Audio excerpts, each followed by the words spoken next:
semuanya, di sini saya akan menjelaskan tentang kasus etika profesi dari PT Asuransi Jiwasraya. Nah, kasus ini akan menyoroti pelanggaran etika dan dampak terhadap industri keuangan Indonesia. Nah, sebelumnya perkenalkan, nama saya Gracia Claudia Bella dari kelas D NPM 257521111. Sejarah singkat dari Jiwasraya. Nah, PT Asuransi Jiwasraya ini didirikan pada tanggal 31 Desember 1859 dengan nama NILL-FIJ, merupakan perusahaan asuransi jiwa tertua di Indonesia. Nah, sejak didirikan perusahaan ini telah melalui perjalanan yang sangat panjang hingga bertransformasi menjadi PT Asuransi Jiwasraya pada tahun 1984, menjadi salah satu pilar penting dalam sejarah asuransi nasional. Awal mula kasusnya itu pada rekayasa akuntansi dan investasi yang gagal.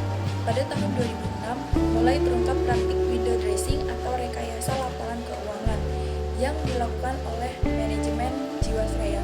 Investasi saham dan reksadana yang merugikan besar menyebabkan likuiditas perusahaan tertekan parah. Akibatnya pada tahun 2019 Jiwasraya mencatat ekuitas negatif mencapai angka 23,92 triliun, sebuah indikasi kerugian finansial yang masif. Pelanggaran etika profesi dan bisnis. Yang pertama, ada manipulasi laporan keuangan.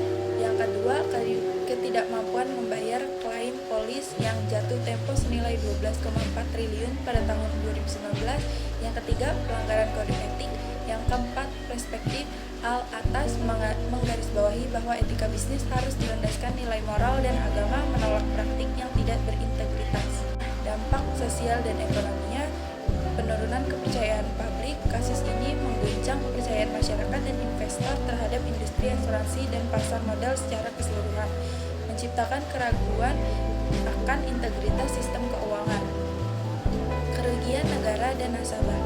Kerugian finansial yang mencapai puluhan triliun rupiah menimbulkan beban besar bagi negara dan ribuan nasabah yang kehilangan investasinya. Debat tata kelola. Memicu perdebatan intens mengenai tata kelola perusahaan BUMN dan efektivitas pengawasan oleh regulator, mendorong perlunya reformasi mendalam. Jadi kesimpulannya adalah mengingat bahwa etika profesi dan bisnis bukanlah pilihan, melainkan kewajiban fundamental yang menentukan masa depan perusahaan dan kepercayaan publik. Integritas dan transparansi harus dijadikan menjadi peran utama dalam setiap keputusan dan tindakan. Mari jadikan kasus ini sebagai momentum untuk memperkuat etika dan tata kelola di seluruh sektor bisnis Indonesia demi masa depan yang lebih baik dan terpercaya. Sekian dari saya akhiri. Terima kasih.